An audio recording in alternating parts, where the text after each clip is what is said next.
the mouth of the South, Jimmy Hart. Hey, check out my new tag team, baby, Monty and the Pharaoh. Hey, Jimmy, don't forget to tell them about Long Island's #1 pro wrestling broadcast. Well, you know what, I would, but you already did it. It's Monty and the Pharaoh. The Monty and Pharaoh Show. Monty and Pharaoh, bro. Monty and the Pharaoh. The Monty and the Pharaoh. You've got the future Hall of Famer, that rocker, Marty Jannetty, MJ in the house, and I'm sitting here with two more future Hall of Famers, Monty and the Pharaoh. We're doing that stuff and we gonna rock it. Monty and the Pharaoh. It's Monty and the Pharaoh. Monty and the Pharaoh. Monty and the Pharaoh. Monty and the Pharaoh. Monty and the Pharaoh. And Monty and the Pharaoh. Oh, is it Monty and the Pharaoh? Monty and the Pharaoh. Monty and the Pharaoh. Hey, cut music. When you want the best in professional wrestling, Long Island, there's only one place you're going to get it, right here. Monty and the Pharaoh. Now, that's not just the coolest, and that's not just the best. That, my friends, is just incredible. Monty and the Pharaoh. Duh. I'm having one fun with Monty and the Pharaoh, and I'm gonna put him in a crossface chicken, and he's gonna go down right now. Yeah. Hey! Nikita Koloff, the Russian Nightmare! And you're watching the #1 show on Long Island with Monty and the Pharaoh.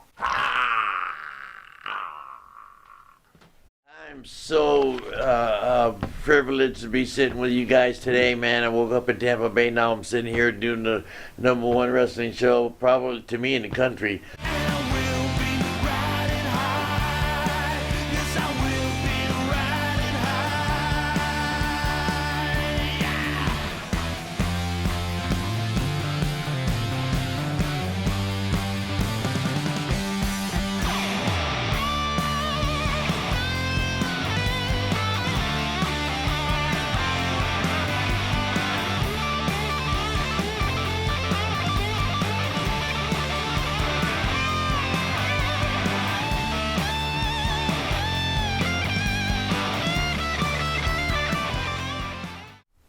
All right, welcome back to Long Island's #1 pro wrestling broadcast, Monty the Pharaoh, only seen here live at Indie Music TV with a special Saturday show with ECW legend Bill Alfonso. Bill, it's been about 2 years, brother. Hey, Daddy, I love it. I catch your show all the time, your variety show. I love it. Every time I get a chance, I check it out. And I wore my shirt you gave me 2 years ago with Crazy Looking For, and I found it, Daddy. You guys are my boys. My favorite wrestler from those ECW days. The whole yes, you can curse on this show. The whole show, Rob Van Dam. Your thoughts when he went into the Hall of Fame? I, of course, was absolutely thrilled. By the way, why did you not induct him? What's wrong with them? But your thoughts on the whole... Well, they were limited on the people because they're real limited on... but you're Fonzie.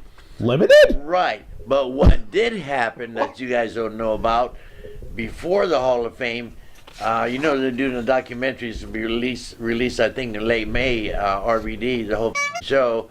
Vince McMahon flew two camera crews, a sound guy and a producer to my house, interviewed me for 3.5 hours to be a part of that documentary, which is coming out soon. And then they followed us out to Stevens Point, Wisconsin, and Van Dam, myself, and Katie did the main event. And of course, we stole the show. He's still bad. Madison Square, and Vince sees me, and all the guys are ringside, you know, talking and boys working out in the ring and stuff. And he says, "Hey, Fonzie, come over here." He says, "Fonzie, you look great. All you other referees, come over here." So all the referees came over. They were in Zubas, T-shirts, tennis shoes. And he says, "Hey, you see how Fonzie's dressed? From now on, at any pay-per-view, any TV, any big show, I want you to dress just like this." So all the other referees got pissed off at me because they said, "Hey, Fonzie, why are you going to dress like that?" Well, why not? You know, I don't want to look like a guy from the audience. You walk in, you don't have blonde hair and 22-inch guns like Hogan. You know, if you're not freaking sharp looking, they'll think you're from the audience. So I walk in with a beautiful student and say, "Hey, who is that?" "He's somebody, but oh, that's the referee." Boom. So Vince liked me for many reasons. we did a pull apart.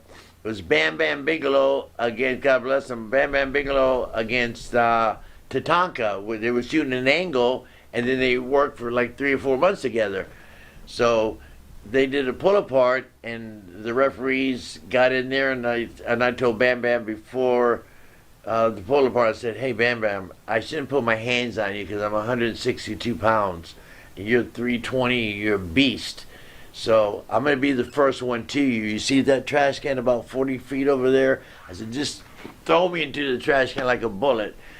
So they did the fight. We did the pull apart. I'm the first guy there. And Bam Bam launches me like a freaking bullet. I fly into the trash can, take a perfect bump, not a scratch on me.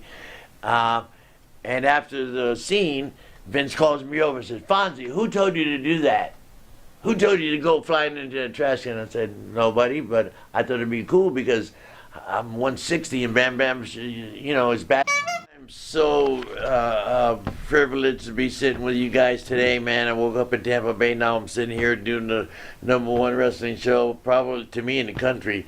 Love you guys. You guys have been around a long time. You put the thing that happens to me all the time is I get busted open. I get busted up. I got titanium. Steel, titanium plates, screws. The other day I went through a table and I thought I broke my elbow. Get a big gash in my arm. He's still going through tables? Yeah, I'm what still is wrong doing that with crazy him? shit. And I'm volunteering to doing He's it. They don't say, "Hey Fonzie, would you mind going through a table?" I That's say, great. "Hey, don't you think if I do this and that and you guys smash me through a freaking table, that'd be pretty cool?" "Oh, we love it, Fonzie." "Yes, of course." Then when I'm laying on the table like this and seeing a guy do the chair top rope and fly into midair about 30 feet, I say, "What the hell did I just do?" That's great. Bam! That's great. Get my bell rung quite a few times. I've had major concussions, and it's showing a little bit now. You know, like the football players, they get concussions, they suicidal, they thoughts. I've in the last 3 years, I don't even want to admit this, but it's true. I'm trying to save the other guys too. In the last 2 years, I have woken up not with any drugs or alcohol in my system. I woke up 3 times in the last 2 years, not knowing where the fuck I was at. It had to take me about 15 minutes to think, "Damn, I live here? Is this my place?" My girlfriend says, "Go look in the closet, babe." I said, "What?" You know, it was very fearful when you don't recognize things. But it just lasted 7 minutes. One lasted 8 minutes. One lasted 12 minutes. And it happened 3 times.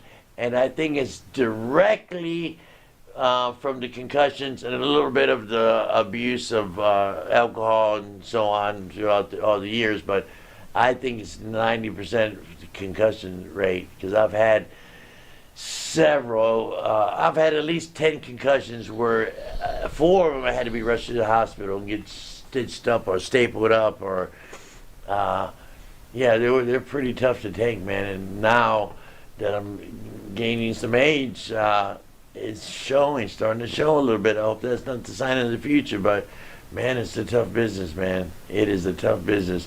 You know, the wrestler's shelf, their lifespan isn't long. All of us die young. Especially in the ring, their life, you get a 5-year, 6-year run. I see all these guys at these conventions and stuff that year. This is WrestleMania weekend, and there was a show, some type of a meet and greet, some type of autograph thing for 5 days before the WrestleMania and 5 days after, and I was on 3 of them. And I seen Sergeant Slaughter and this guy and that guy and the Nasty Boys.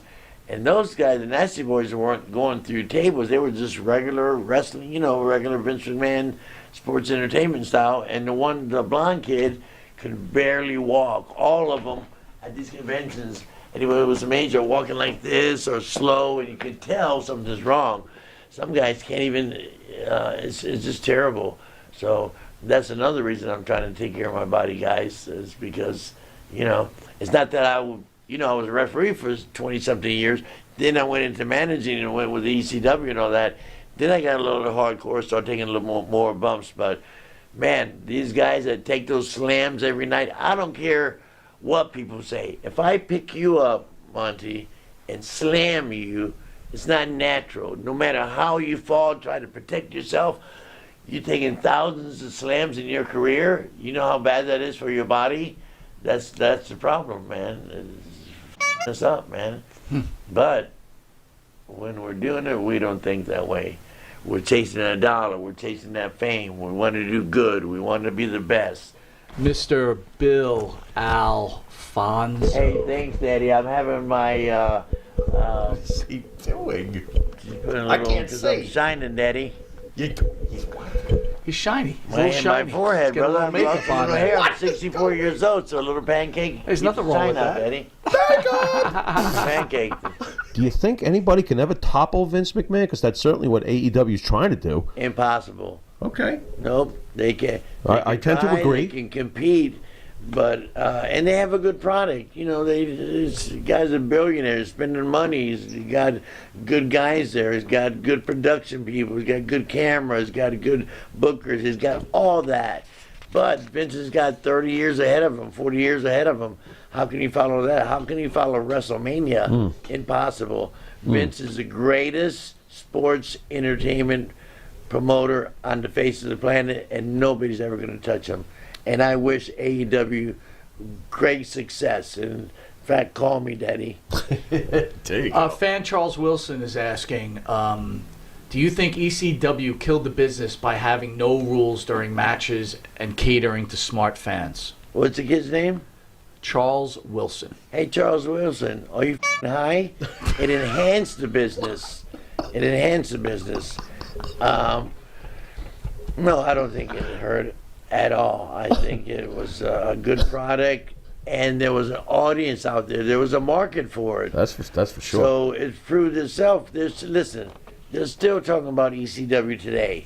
They're still talking about the hardcore matches. They're still talking about Terry Funk and Sabu and the Bob Wire match. They're still talking about guys going through tables and all that stuff. Quarter of a century later, yes. Yes. So, no, I don't think it hurt us at all. At all. It enhanced the business, really. And I appreciate the question, but, you know, of course I'm going to stick up for ECW because I was a big part of it. Damn. I was with the whole show. And suicidal, homicidal, genocidal, Sabu. Hell yeah, Daddy. He said ECW put wrestling in a different eye. And then everybody copied us. Look, they just put Shaq through a table in Jacksonville, didn't they? Yes. There you go. All right, then shut the up. You know what, a huge ECW fan. I saw you guys at a high school, for God's sakes, in the late 90s, okay? We weren't smart marks. We were dudes in leather jackets that were looking to smoke a bowl with RVD and Fonzie after the show, and we would watch the show at midnight on MSG. I didn't go on my computer. I didn't type away all day long deciding to break down the product. Dude, that's not how it was, man. That's not how it was. We were amazing. ECW was we had never seen anything like this. We haven't seen a thumbtack match or a Taipei death match with a different. You haven't seen any of that. Right. So we didn't invent it, but it just formulated throughout our process of learning how to be hardcore. Fonzie, do you think that sometimes the hardcore almost gets too much attention? Because quite honestly, there were some great wrestlers who came through those doors in ECW as well. Everybody came through there. Thank you. I mean, it was great. Thank you. And everybody fit right in, and everybody loved it, and everybody wanted to go above and beyond duty, brother. Just like I said, I volunteered to go through a table. These guys are, the style, everybody went through there, and it was great. So on social media, revolutionized the business in a way. Absolutely. I got to hear the story. I see you on Judge Mathis. I don't know how old this video is, but it got really hot on social media with you and Missy Hyatt. What is the deal with that? Is Missy really like that? Judge Mathis? No, it was a shoot. What happened was Missy was dating a guy that managed a strip club, and Missy was beautiful, and she was just built, and she was really hot looking. And she just had bought a brand new white Porsche, and I had a Porsche too at the same time. So, the guy, Missy's boyfriend, was treating her like a stripper because he's a strip club manager. That's his mentality. So they would break up, and she'd call me up and say, "Fonzie, I broke up with my boyfriend. Would you go have a drink with me? Let's go have some lunch or something." I said, sure, Missy. Missy's been a friend of mine since, years ago. So we did. And then they'd get back together the next freaking day. And this happened about 3 or 4 times. So, and every time they'd get in a fight, she'd call me to console her, and then they'd get back together, which is all good. So she calls me, the phone rings, I pick it up, hey, Fonzie, I broke up with my boyfriend, and she's crying on the phone. She says, can we go have lunch? I said, of course, baby. She said, well, I'm in your driveway.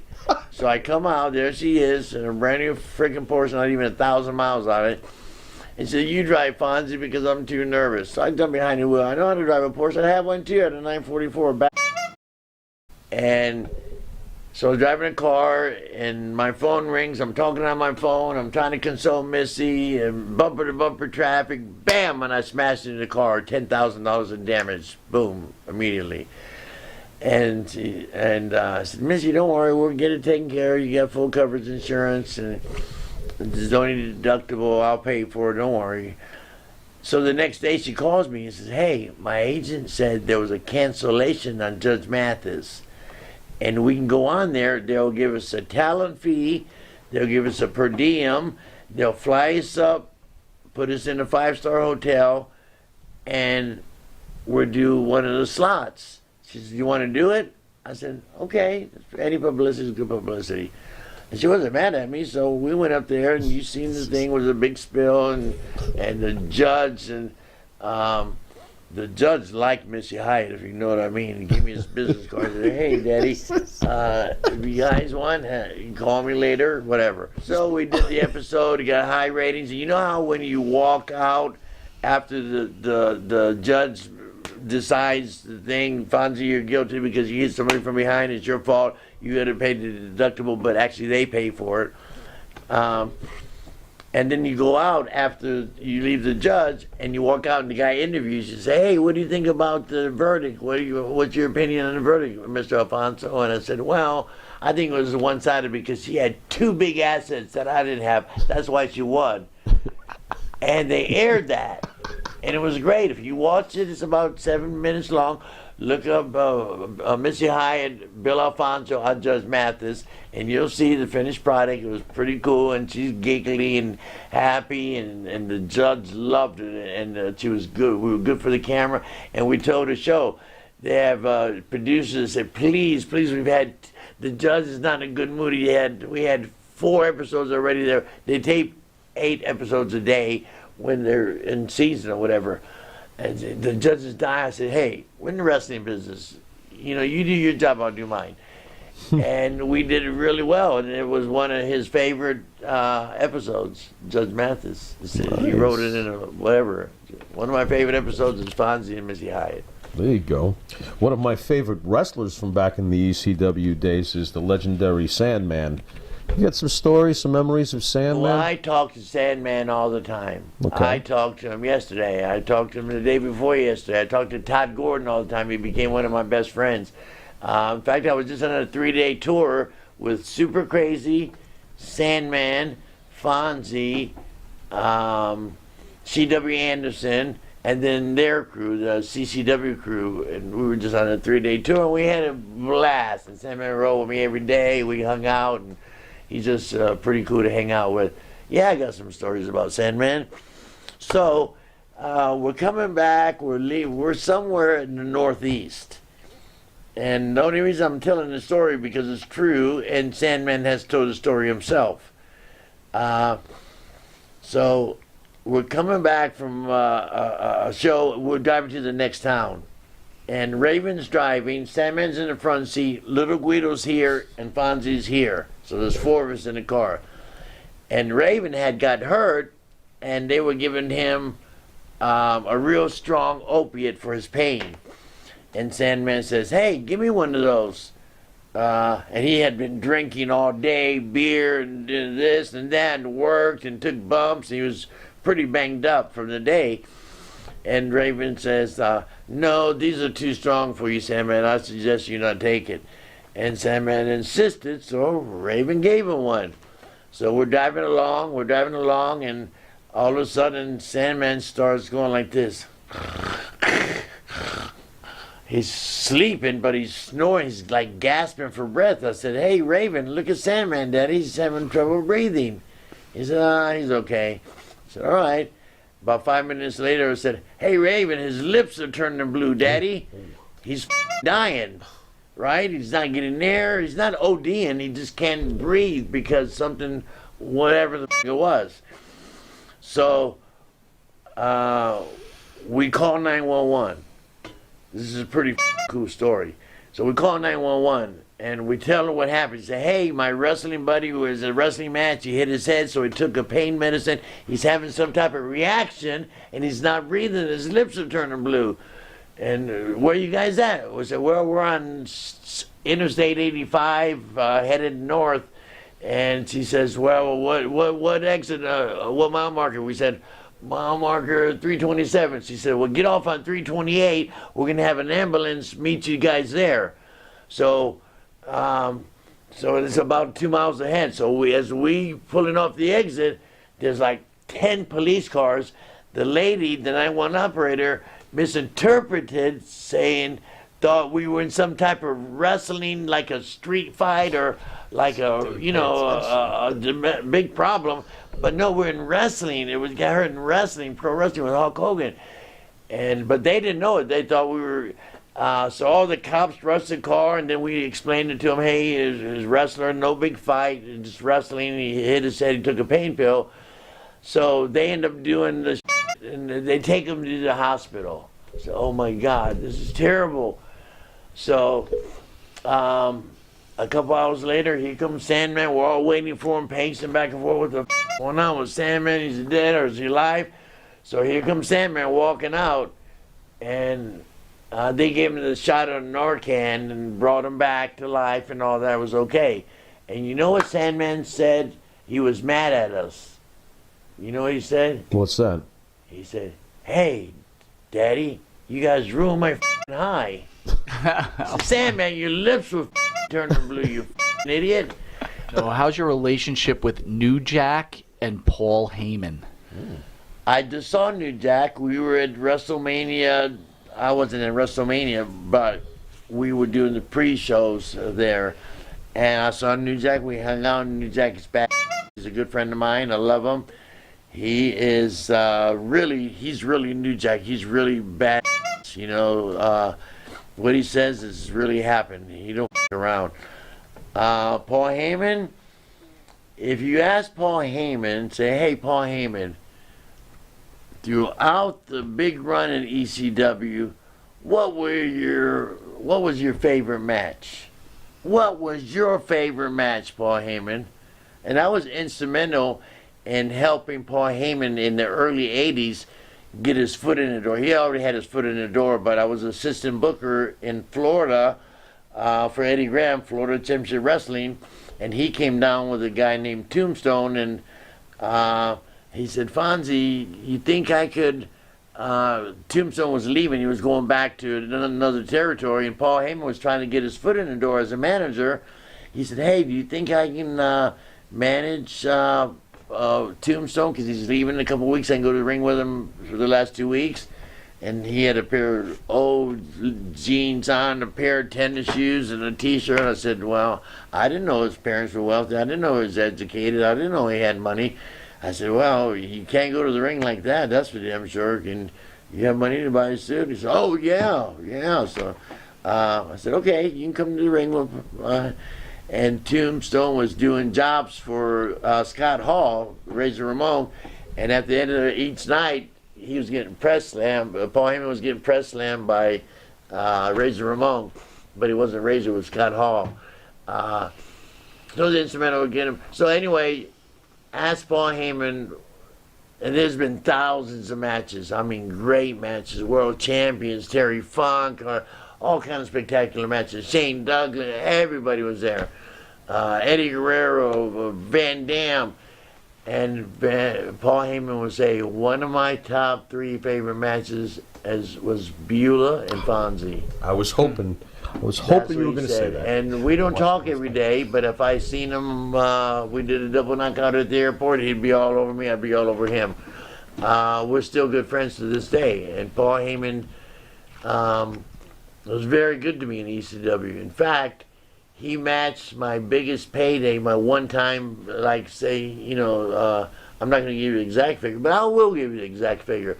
I did WrestleMania 9, and I got paid, and I made $25,000.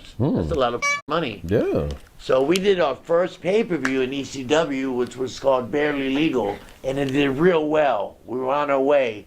Got good ratings, got good buy rates, and Paul Heyman said, Fonzie, I got a problem. It takes 3 months to accumulate all the money back then for the pay-per-view, so it takes a while for you to get your pay-per-view check. So when the money came in, Paul Heyman said, hey, I got a problem, Fonzie. I said, what, Paul? He says, I don't know what to pay you. You switched from Taz, you were in the main event, you did an angle, you were RVD and Sabu now. It's a big thing, it worked, we love it, but I don't know how much to pay you. And I don't know if he was asking me for my opinion on payment, but I said, well, why don't you pay me the same thing Vince paid me for WrestleMania 9? He said, deal. And I told him the number, and he wrote me a check, and I put it in the bank, and I was $25,000 richer. Thanks, Paulie. Your Mount Rushmore. 4 faces. The Mount Rushmore of ECW. Who are the 4 faces you would put on a mountaintop for ECW? All right. No doubt in my mind, Sabu. Suicidal, homicidal, genocidal Sabu. Is one. No doubt Paul Heyman. No doubt Sandman. You only got one more. Well, the last one is he is superhuman. Really, this kid is superhuman. Nobody can do the 5-star frog splash like RVD. Thank you. Eddie Guerrero, fantastic. But Van Dam is he's superhuman, and he's really bad. He's really bad. So that's my 4 right there. There we go. And an honorable mention for Todd Gordon, Sandman, and all these guys. But, my guys are, and of course me, honorable mention. I'm chiseled in the back, Daddy. Yeah. We'll put a whistle next to those. Hell yeah, Daddy.